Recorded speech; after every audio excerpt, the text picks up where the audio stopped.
Hello friends, welcome to NCERT Pathshala. हम लोग देखते हैं आज कक्षा 6 के इतिहास, हमारे अतीत। ठीक है, ये आपका एनसीईआरटी है और अगर आप कोई भी कॉम्पिटिटिव एग्जाम की तैयारी कर रहे हैं तो आजकल एनसीईआरटी बहुत ही महत्वपूर्ण हो गया है। ठीक है, हम लोग आज टेक्स्ट बुक को रीडिंग मारेंगे। इसके बाद हम इसका प्रैक्टिस सेट भी लेके आएंगे। पहले टेक्स्ट बुक को रीडिंग मार लेंगे हर चैप्टर, और फिर इस चैप्टर का जो है इसके बाद जैसे चैप्टर ख़त्म होगा कोशिश रहेगा कि जो चैप्टर छोटे होंगे एक ही वीडियो में वो टेक्स्ट बुक को पूरा रीडिंग मार लिया जाएगा। उसके बाद उसका फिर एक वीडियो एमसीक्यू के रूप में लाएंगे। ठीक है, 6-7 के आसपास लगभग ऐसे ही चलेगा। 8 का जो है हो सकता है वो एक चैप्टर 2-2 वीडियो का करके बने। चलिए हम लोग आगे देखते हैं। फर्स्ट चैप्टर है क्या, कब, कहाँ और कैसे।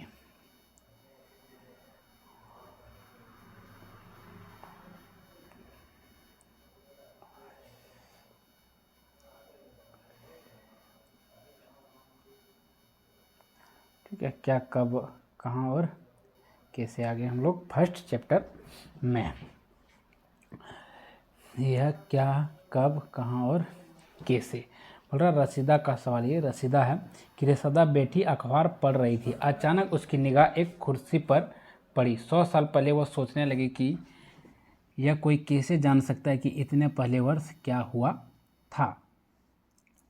कैसे पता लगाएं। यह जानने के लिए कल क्या हुआ था तुम रेडियो सुन सकते हो, टेलीविज़न देख सकते हो या फिर अखबार पढ़ सकते हो। बोल रहा कि अगर कल क्या हुआ था इसके लिए आप रेडियो सुन सकते हैं, टेलीविज़न देख सकते हैं या फिर अखबार पढ़ सकते हैं। साथ ही यह जानने के लिए कि पिछले साल क्या हुआ था तुम किसी ऐसे व्यक्ति से बात कर सकते हो जिससे कि उसकी स्मृति हो, यानी कि पिछले साल यानी कि जो उन बातों को याद रखा हो।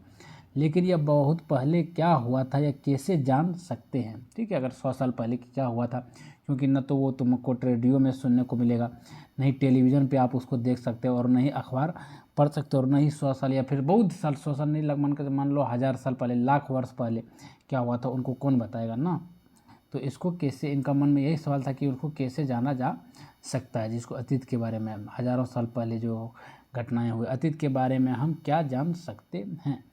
बोल रहा है अतीत के बारे में कुछ जाना जा सकता है, जैसे यानी कि अतीत के बारे में है बिल्कुल कुछ जान सकते हैं। जैसे लोग क्या खाते थे, यानी कि पहले के लोग क्या खाते थे, कैसे कपड़े पहनते थे, किस तरह के घरों में रहते थे। हम आखेटक जो होते शिकारी करके अपना भोजन यापन करते हैं। पशुपालकों, कृषकों, शासकों, व्यापारियों, पुरोहितों, शिल्पकारों, कलाकारों, संगीतकारों या फिर वैज्ञानिकों के जीवन में जानकारियाँ हासिल कर सकते हैं। यानी कि ऐसा नहीं कि हम अतीत के बारे में जानकारियाँ हासिल नहीं कर सकते हैं, कर सकते हैं बिल्कुल। ठीक, यही नहीं, हम यह भी पता कर सकते हैं कि उस समय बच्चे कौन से खेल खेलते थे, कौन सी कहानियाँ सुना करते थे, कौन से नाटक देखा करते थे या फिर कौन से गीत गाते थे। उस समय लोग कहाँ रहते थे। मानचित्र आगे हम लोग देखेंगे पृष्ठों में। नर्मदा नदी का पता लगाओ।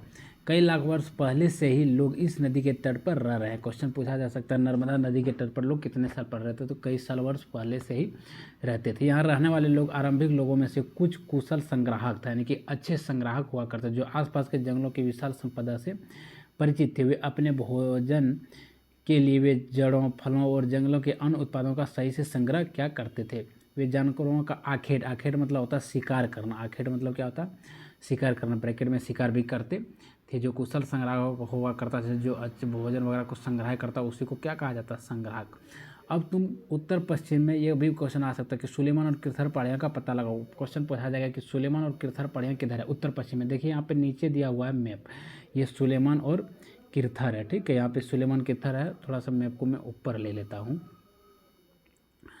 देखिए जब मैप को देखोगे तो यहाँ पे आपको दिख रहा है सुलेमान और किरथर, तो ये आपका उत्तर हो गया, इधर दक्षिण का हिस्सा हो गया, इधर पूरा हो गया, इधर पश्चिम। लेकिन जब इस प्रकार का हम लोग मैप देखते हैं तो ये क्या कहलाता है, उत्तर पश्चिम कहलाता है। ठीक है, तो सुलेमान जो है वो किधर की ओर है, उत्तर पश्चिमी ओर, किरथर की पहाड़ियों का है, यानी कि उत्तर पश्चिम दिशा में है।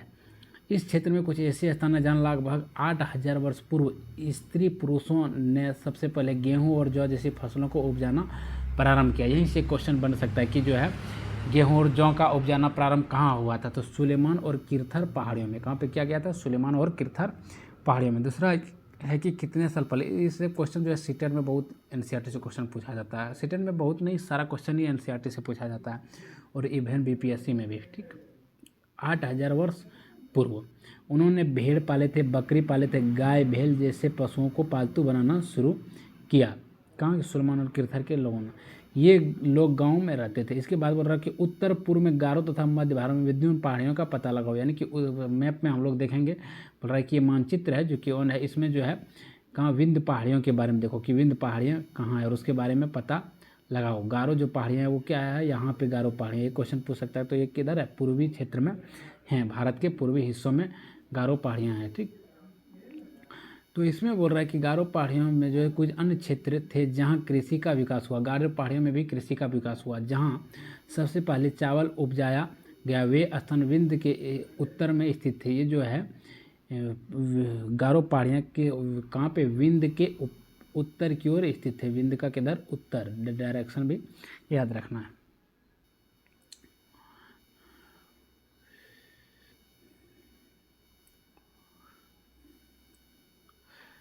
इसके साथ साथ बोल रहा है कि आप मानचित्र पर सिंधु तथा इसकी सहायक नदियों का पता लगाने का भी प्रयास करो। सहायक नदियाँ उन्हें कहते हैं। सहायक नदियाँ क्या होता है कि जो बड़ी नदी में छोटे छोटे आके नदी मिलते जाते हैं, उन्हीं को क्या कहा जाता है? सहायक नदियाँ कहा जाता है, जो एक बड़ी नदी में मिल जाती है, और जो एक बड़ी नदी में मिल जाती है।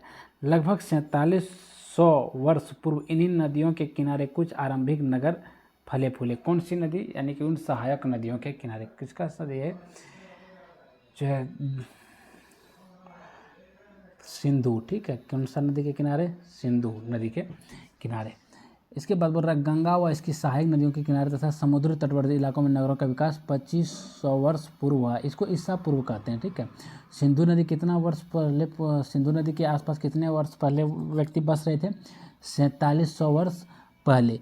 उसके बाद गंगा, अगर गंगा पूछा जाए तो 2500 वर्ष पूर्व। ये दोनों याद रखना, सिंधु पे 4700 वर्ष पूर्व और जो है गंगा में 25 वर्ष पूर्व। इसके बाद बोल रहा है गंगा तथा सहायक नदियाँ कौन है? सोन का पता लगाओ। गंगा और सहायक, गंगा की सहायक नदी कौन है? सोन। एक बार हम मैप देख लेते हैं, उसके बाद फिर आगे चर्चा करते हैं।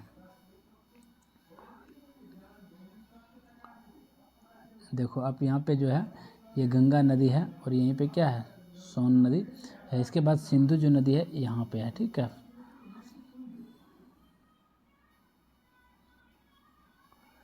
चलिए आगे बढ़ते हैं। लाइन बाय लाइन पढ़ना बहुत ज़रूरी है। इसके लिए कि हम आप लोग ध्यान से देखेंगे, ताकि जब एमसीक्यू लेके आएंगे तो सारे एमसीक्यू सही कर पाएँ। बोल रहा है गंगा के दक्षिण में इन नदियों के आसपास का क्षेत्र प्राचीन काल में मगध नाम से जाना जाता था। ये मगध पे भी क्वेश्चन बनता है फिर। ठीक है, बोल रहा है कि गंगा के दक्षिण में जो है वहाँ पे आसपास बसे एक शहर था जिसको मगध के नाम से जाना जाता था। इसके शासक बहुत शक्तिशाली थे, क्योंकि बड़ा क्षेत्र था, और उन्होंने एक विशाल राज्य स्थापित किया था। देश के अन्य हिस्सों में भी ऐसे राज्यों की स्थापना की गई थी। बोल रहा है इसके साथ साथ अन्य हिस्सों में भी इस प्रकार के राज्य की स्थापना किया गया था मगध जैसा, लेकिन मगध उनमें सबसे शक्तिशाली और बड़ी थे। लोगों ने सहदेव उपमहाद्वीप के एक हिस्से से दूसरे हिस्से तक यात्रा की। उस समय भी लोग जो थे उपमहाद्वीप के एक हिस्से से दूसरे हिस्से तक जाया करते थे। उनके कई सारे कारण थे, जैसे बोल रहे हैं कभी कभी हिमालय जैसे पर्वतों, पहाड़ियों, रेगिस्तानों, नदियों तथा समुद्रों के कारण यात्रा जोखिम भरी थी। फिर भी यात्राएं उनके लिए असंभव नहीं थी। अतः कभी लोग काम की तलाश में, यानी कि कभी काम करने की तलाश में, तो कभी प्राकृतिक आपदाओं के कारण, यानी कि कोई प्राकृतिक आपदा होता था उसके वजह से जो है एक स्थान से दूसरे स्थान जाया करते थे। कभी कभी सेनाएं दूसरे क्षेत्र पर भी विजय हासिल करने के लिए जाती थी। इसके साथ साथ बोल रहा है कि सेनाएं जो है दूसरे क्षेत्र पर विजय हासिल करने के लिए भी जाते थे। इसके अतिरिक्त व्यापारी कभी काफिले में तो कभी जहाज़ों में अपने साथ मूल्यवान वस्तु लेकर एक स्थान से दूसरे स्थान जाते रहते थे। धार्मिक गुरु लोगों को शिक्षा और सलाह देते हुए एक गांव से दूसरे गांव तथा एक कस्बे से दूसरे कस्बे जाया करते थे। कुछ लोग नए और रोचक स्थानों को खोजने की चाह में उत्सुकता भी यात्रा क्या करते थे, उत्सुकतावश भी यात्रा क्या करते थे। इन सभी यात्राओं से लोगों को एक दूसरे के विचारों को जानने का अवसर मिला आज लोग यात्राएं क्यों करते हैं, ठीक है।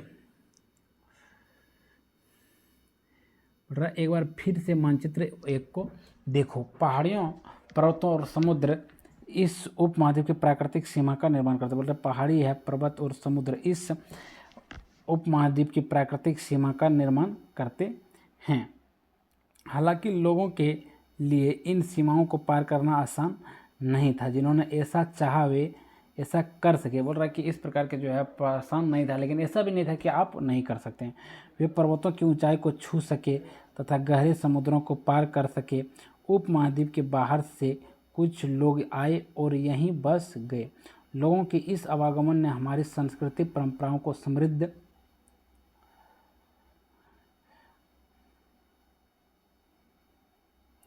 किया। कई सौ वर्षों से लोग पत्थर को तराशने, संगीत रचने और यहाँ तक कि भोजन बनाने के लिए नए तरीकों के बारे में एक दूसरे के विचारों को अपनाते रहे। अब जो है हमारे देश का नाम कैसे पड़ा, इस पर चर्चा किया जाएगा।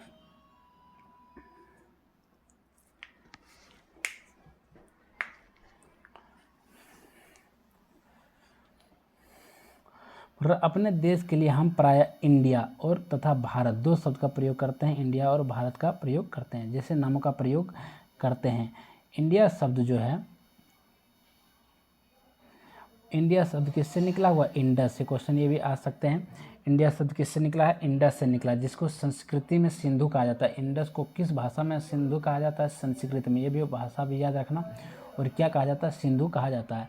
अपने एटलस में ईरान और यूनान का पता लगाओ। ये मैप में ईरान और यूनान देखिए। लगभग 25 वर्ष पूर्व उत्तर पश्चिम की ओर से आने वाले ईरानियों और यूनानियों ने सिंधु को हिंदोस, ठीक है, हिंदोस अथवा इंडोस कहा और इसी नदी के पूर्व में स्थित भूमि प्रदेश को इंडिया कहा।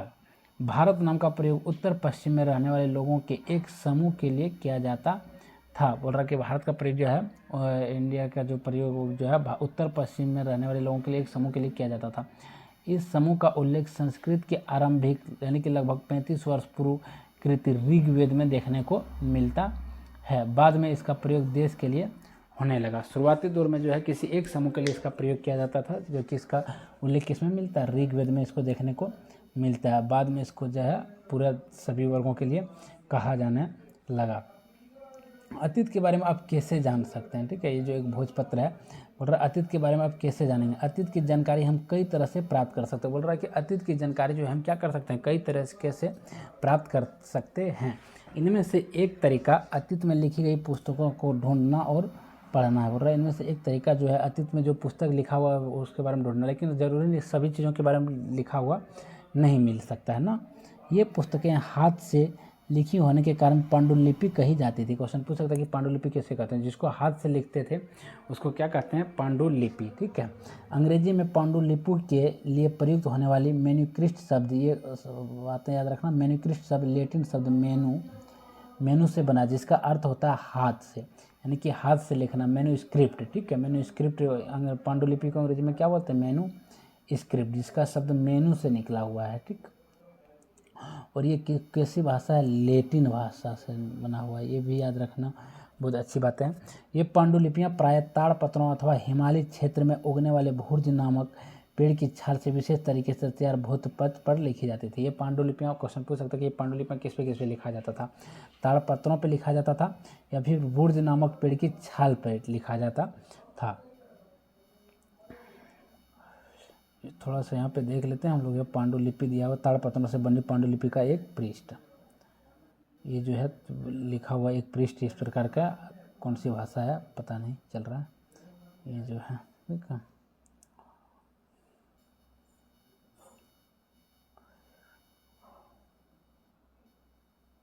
बोल रहा है इतने वर्षों में इनमें से कई पांडुलिपियों को कीड़ों ने खा लिया तथा कुछ नष्ट कर दी गई।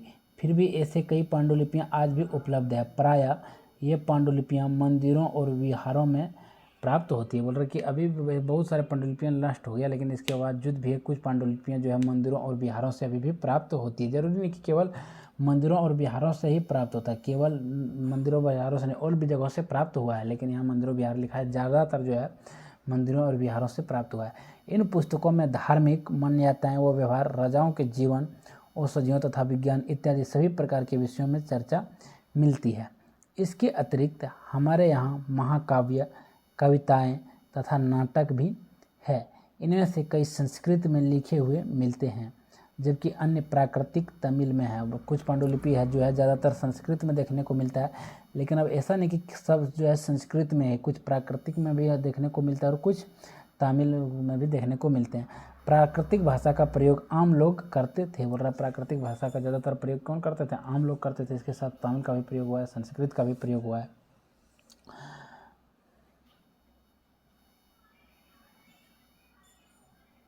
हम अभिलेखों का भी अध्ययन कर सकते हैं। ऐसे लेख पत्थर अथवा धातु जैसी अपेक्षाकृत कठोर सतहों पर उत्कीर्ण किए गए मिलते हैं। अभिलेख क्या होता है? जो है पत्थर अथवा जो पत्थर, केवल ऐसा नहीं कि केवल पत्थर, यानी कि धातु के साथ साथ कोई भी अपेक्षाकृत कठोर सतह उस पर जो है त्रास करके जो लिखता है उसी को क्या बोलते हैं? अभिलेख। और पांडुलिपि क्या होता है? हाथ के द्वारा लिखा जाता है। किस पे? ताड़पत्र या भोज पत्रों पर लिखा जाता था, छाल पर। लेकिन अभिलेख जो होता है वो कठोर सतहों पर लिखा जाता है, तो उसमें लिखने में मेहनत लगता है और वो जल्दी नष्ट नहीं होता है। तो अभिलेख और पांडुलिपि में ये चीज़ें अंतर है। पांडुलिपि जल्दी नष्ट हो जाता था।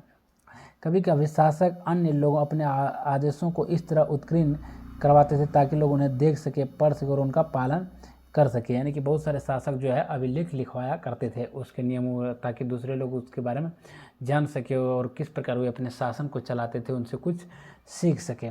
कुछ अन्य प्रकार के अभिलेख भी मिलते हैं, जिनमें से राजाओं तथा रानियों का सहित अन्य स्त्री पुरुषों ने भी अपनी कार्यों के विवरण उत्कीर्ण करवाए हैं। इसके साथ साथ बोल रहा है कि राजा रानियों के अलावे जो है कुछ लोगों ने भी अभिलेख कराए थे। उदाहरण के लिए प्रायः शासक लड़ाइयों में अर्जित विजयों का लेखा जोखा रखते थे। बोल रहा उदाहरण के लिए ज़्यादातर जो है राजाओं क्या करते थे, जहाँ भी लड़ाई होता था और उस पर विजय पाते थे उसी का लेखा जोखा वो बताते थे कि किस प्रकार रणनीति अपनाई, क्या किए।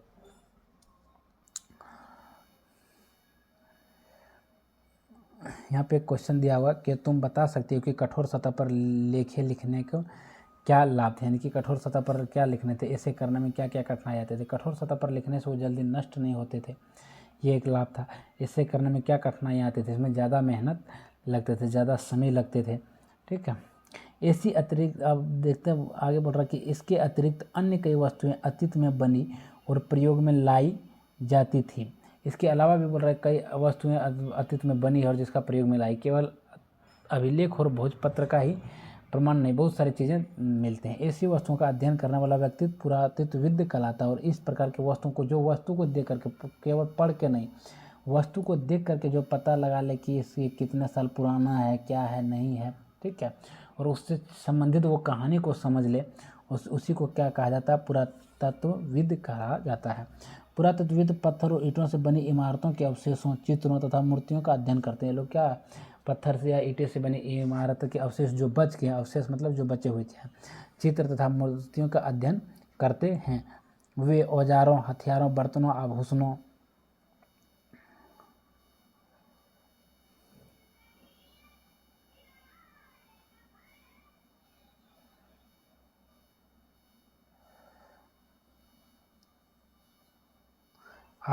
तथा सिक्कों की प्राप्ति के लिए छानबीन तथा खुदाई भी करते हैं। इनमें से कुछ वस्तुएं पत्थर, पक्की मिट्टी तथा कुछ धातु की बनी हो सकती है। ऐसे तत्व कठोर तथा जल्दी नष्ट न होने वाले होते हैं। उसी का बारे में तो बोल रहा है कि जो है अभी जो अभिलेख जिस पे लिखा जाता है जल्दी वो नष्ट नहीं होते। पुरातत्वविद जानवरों, हड्डियों तथा मछलियों की हड्डियाँ भी ढूंढते हैं। इसके साथ साथ जो है पुरातत्वविद जो है जानवरों की हड्डियों की और मछलियों के, चिड़ियों तथा मछलियों के भी जो है हड्डियाँ ढूंढते हैं और उससे भी पता लगाने की कोशिश करते हैं। उनसे यह जानने में मदद मिलती है कि अतीत में लोग क्या खाते थे। वनस्पतियों के अवशेष बहुत मुश्किल से बच पाते हैं। वनस्पति के अवशेष जो बहुत कम बचते हैं क्योंकि वो सड़ गल जाते हैं।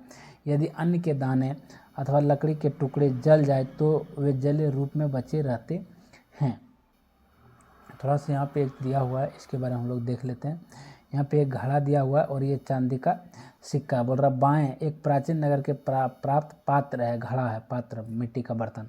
इस तरह के पात्रों का प्रयोग 4700 वर्ष पूर्व होता था। दायां एक पुराना चांदी का सिक्का, ये जो है पुराना चांदी का सिक्का। इस तरह के सिक्कों का प्रयोग लगभग 2500 वर्ष पूर्व होता था, यानी कि ये और ज़्यादा पुराना, ये वर्ष पूर्व बोल रहा है, यानी कि 4700 ईसा पूर्व की बातें कर रहा है, ठीक है, जिसको बिफोर क्राइस्ट बोलते हैं, क्राइस्ट यानी कि BCB इंग्लिश में इसको कहते हैं। इसके अलावा एक और यहाँ पे थोड़ी सी बातें दिया हुआ था,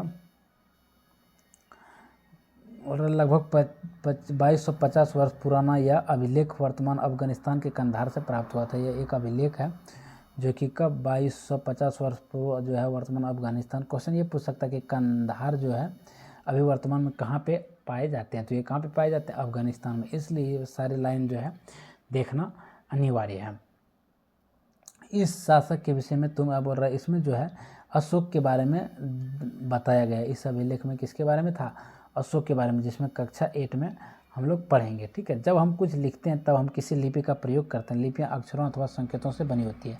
बोल रहा है अगर हम कुछ लिखते हैं तो हम लोग किसी न किसी लिपि का प्रयोग करते हैं, और लिपि अक्षरों अथवा संकेतों से बनी होती है। नहीं, लिपि जो है अक्षर से बने होते हैं, लेकिन कहीं कहीं संकेत का भी प्रयोग किया गया था लिपि के लिए। जैसे हम मान के चलो यह एक क लिखे थे, ये मेरा क्या हुआ, अक्षर हुआ। अब जैसे यहाँ पे संकेत, मान के चलो ये एक संकेत हम बना देते हैं, संकेत, ये हो गया एक संकेत।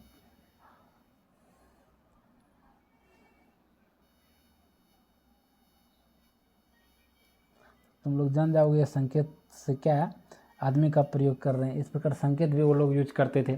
नहीं, जब हम कुछ बोलते अथवा पढ़ते हैं तब हम एक भाषा का प्रयोग करते हैं। इस अभिलेख इस क्षेत्र में प्रयुक्त होने वाली यूनानी यहाँ तथा अरामिक नामक 2 लिपियों का भाषाओं में है। और ये अभिलेख जो अशोक का मिला था, किस लिपियों में मिला था, यूनानी तथा अरामिक। ये वाला बात इंपॉर्टेंट, बहुत ज़्यादा इंपॉर्टेंट, यहाँ से भी क्वेश्चन बनते हैं। यूनानी तथा अरामिक क्वेश्चन पूछा जाएगा कि अशोक का अभिलेख किस लिपियों में पाया गया था, किस लिपियों तथा भाषाओं में, तो यूनानी तथा अरामयिक में। उसमें ब्राही दे देगा, खरोष्टी दे देगा, और भी कुछ कुछ ऑप्शन रहेंगे। इस पर हम MCQ लेके आएंगे, ठीक है।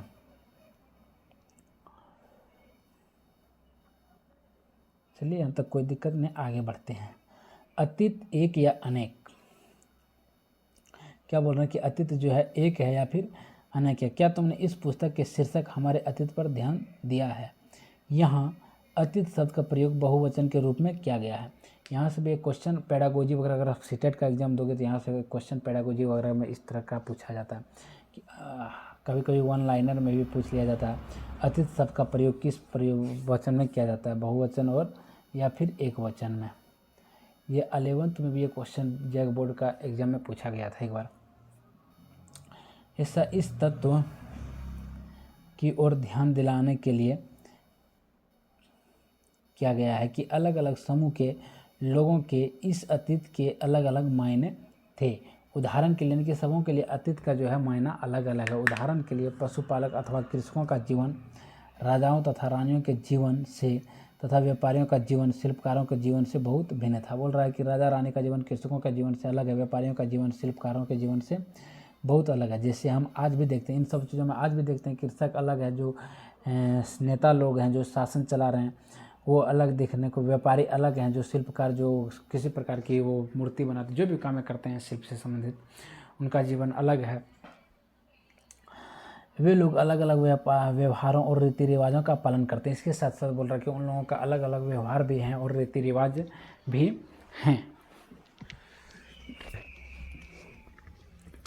उदाहरण के लिए आज अंडमान द्वीप के अधिकांश लोग अपना भोजन मछलियां पकड़कर शिकार करते तथा फल फूल के संग्रह द्वारा प्राप्त करते हैं। बोल रहा है अगर उदाहरण के लिए देखेंगे तो अंडमान द्वीप के अधिकांश लोग जो है भोजन मछलियां पकड़कर क्या करते। इसके अतिरिक्त शहरों में रहने वाले लोग खाद्य आपूर्ति के लिए अन्य व्यक्तियों पर निर्भर करते हैं। लेकिन जो शहर में जो व्यक्ति रहते हैं वो खाद्य आपूर्ति के लिए क्या करते हैं, अन्य व्यक्तियों पर निर्भर रहते हैं, क्योंकि वो खुद से जो है व्यक्ति उपज नहीं कर सकता। मान लो देखो अनाज जो है ना वो बहुत ज़रूरी है। आदमी कितनों पैसा कमा लेगा लेकिन क्या करेगा, खाएगा तो वो गेहूँ का ही रोटी खाएगा, नहीं चांदी का तो रोटी खा नहीं सकता है। तो इस तरह के भेद के अतीत में भी विद्यमान थे।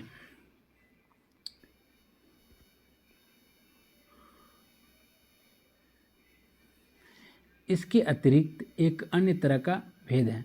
उस समय शासक अपनी विजयों का लेखा जोखा रखते थे। यही कारण है कि हम उन शासकों तथा उनके द्वारा लड़ी जाने वाली लड़ाइयों के बारे में काफ़ी कुछ जानते हैं। बोल रहे कि उस समय जो शासक हुआ करते थे वो ज़्यादातर लेख वगैरह लिखाते थे, लेकिन जो है आम लोग जो थे वो तो उनके लिए संभव नहीं था, क्योंकि वो आम जीवन जीते थे, वो ज़्यादातर उस पर खर्चा होता था लिखाने में, तो वो जो है अभिलेख वगैरह नहीं लिखाया करते थे। जबकि शिकारी हो गया, मछुआरे हो गया, संग्राहक हो गया, कृषक अथवा पशुपालन जैसे आम आदमी प्रायः अपने कार्यों का लेखा जोखा नहीं रखते थे। पुरातत्वों की सहायता में हमें अनेक जीवन को जानने में मदद मिलती है, हालांकि अभी भी इनके बारे में बहुत कुछ जानना शेष है। बोला पुरातत्वों के बारे में हम लोग बहुत कुछ जो है पुरातत्व जीव के बारे में जानने की कोशिश की है और जाने भी हैं, लेकिन बहुत कुछ जानना अभी भी क्या है, शेष है। ये तिथि बार बार आ रहा था, तिथियों का मतलब। अगर कोई तुमसे तिथि के विषय में पूछे तो तुम शायद उस दिन की तारीख, माह, वर्ष जैसे कि 2000 या इस तरह का कोई और वर्ष बताओगी। वर्ष की यह गणना कब से शुरू हुआ? ये धर्म परिवर्तन यानी कि ईसा मसीह के जन्म की तिथि से की जाती है। ईसा अतः 2000 वर्ष कहने का तात्पर्य ईसा मसीह के जन्म के 2000 वर्ष बाद से है, और ईसा मसीह के जन्म के पूर्व की सभी तिथियों को ईसा पूर्व कहा जाता है। इस तरह लिखा जाता है, ईसा पूर्व को ऐसे ही लिखा जाएगा, ईसा पूर्व जहाँ भी रहेगा इस प्रकार तो समझ जाना कि ईसा मसीह के जन्म के पहले की बातें हैं। और ईसा पूर्व जो है वो वापस पीछे लौटता जाता है, जैसे 540 ईसा पूर्व हो गया तो इसके बाद क्या आएगा, 539 ईसा पूर्व आएगा। ठीक है, ये हमेशा पीछे आता है के रूप में जानी जाती है। इस पुस्तक में हम 2000 को अपना प्रारंभिक बिंदु मानते हुए वर्तमान से पूर्व की तिथियों का उल्लेख करेंगे। यहाँ पे थोड़ा दिया हुआ, बहुत अच्छा चीज़ दिया। अंग्रेजी में क्या बोला जाता है, ईसा पूर्व को BC कहा जाता है। अंग्रेजी में क्या बोलते हैं, BC, जिसको क्या बोलता है, बिफोर क्राइस्ट, ईसा पूर्व होता है। कभी कभी तुम तिथियों से पहले AD यानी कि ईस्वी का प्रयोग, ईस्वी को जो है इंग्लिश में क्या बोलते हैं, AD लिख पाते हो। यह इसको और इसको क्या कहा जाता है, फुल फॉर्म इसका क्या हो गया, एनो डोमिनी नामक 2 लैटिन शब्दों से बना है। इसका तात्पर्य ईसा मसीह के जन्म के वर्ष से है। कभी कभी AD के जगह CE या फिर BC की जगह BCE का प्रयोग होता है। CE अक्षरों का प्रयोग कॉमन एरा तथा BCE का प्रयोग बिफोर कॉमन एरा के लिए होता है। हम इन शब्दों का प्रयोग इसलिए करते हैं क्योंकि विश्व के अधिकांश देशों में अब इस कैलेंडर का प्रयोग सामान्य हो गया है। भारत में तिथियों के रूप में प्रयोग लगभग 200 वर्ष पूर्व आरंभ हुआ था। कभी कभी अंग्रेजी BP अक्षरों का प्रयोग होता है जिसका तात्पर्य बिफोर प्रेजेंट है।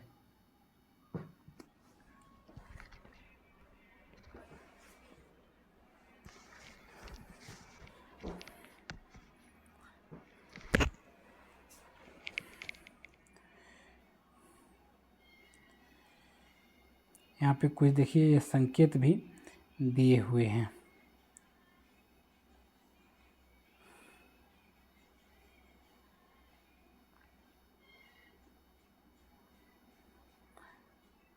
बोला जैसा कि हमने पढ़ा, अभिलेख कठोर सतह पर उत्कीर्ण कराए जाते हैं। इनमें से कई अभिलेख कई 100 वर्ष पूर्व लिखे गए थे।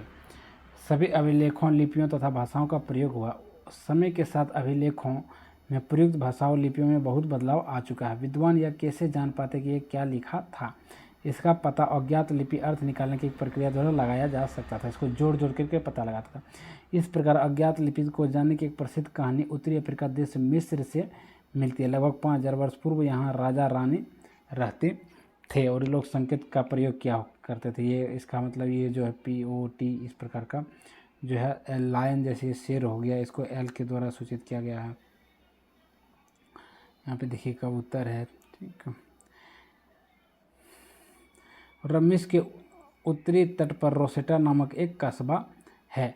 मिस्र के उत्तरी तट पर रोसेटा नामक एक कस्बा है। यहाँ एक ऐसा उत्कीर्णित पत्थर मिलता है जिस पर एक लेख 3 भिन्न भिन्न भाषाओं तथा लिपियों में है। कुछ विद्वान यूनानी भाषा पढ़ सकते थे। उन्होंने बताया कि यहाँ राजा तथा रानियों के नामक एक छोटे से फ्रेम में दिखाए गए हैं। इसमें कारतूस कहा गया है, इसे कारतूस कहा जाता है। इसके बाद विद्वानों ने यूनानी तथा मिस्री संकेतों को अगल बगल रखते हुए मिस्री अक्षरों को समानार्थक ध्वनियों की पहचान की, जैसा तुम देख सकते हो। यहाँ L अक्षर के लिए शेर तथा A अक्षर के लिए चिड़िया चित्र बने हैं। एक बार जब उन्होंने यह जान लिया कि विभिन्न अक्षर किन के लिए प्रयुक्त हैं तो वे आसानी से अन्य अभिलेखों को पढ़ सके। जैसे यहाँ देखो एल अक्षर जो है शेर के लिए और चिड़िया के लिए ए अक्षर का प्रयोग किया गया है। यहाँ पे देखो ये जो है एल का प्रयोग किसके लिए किया गया, शेर के लिए, और ये चिड़िया के लिए किसका प्रयोग किया गया, ए के लिए। यहाँ भी चिड़िया है तो ए है, यहाँ भी शेर है तो ए है। इससे भी वो लोग समझने की कोशिश किए थे। अब जो है आपकी चैप्टर जो है बुक रीडिंग यहीं पे समाप्त होते हैं। नेक्स्ट हम वीडियो में लेके आएंगे MCQ के रूप में। आप लोग जो है अगर वीडियो अच्छा लगा तो लाइक कर दीजिएगा, साथ ही चैनल को सब्सक्राइब कर लीजिए ताकि मैं जब नेक्स्ट वीडियो डालूँ तो आपके पास नोटिफिकेशन पहुंच सके। ठीक है, मिलते हैं नेक्स्ट वीडियो में। तब तक आप लोग मस्त रहिए, स्वस्थ रहिए और पढ़ाई में व्यस्त रहिए। धन्यवाद।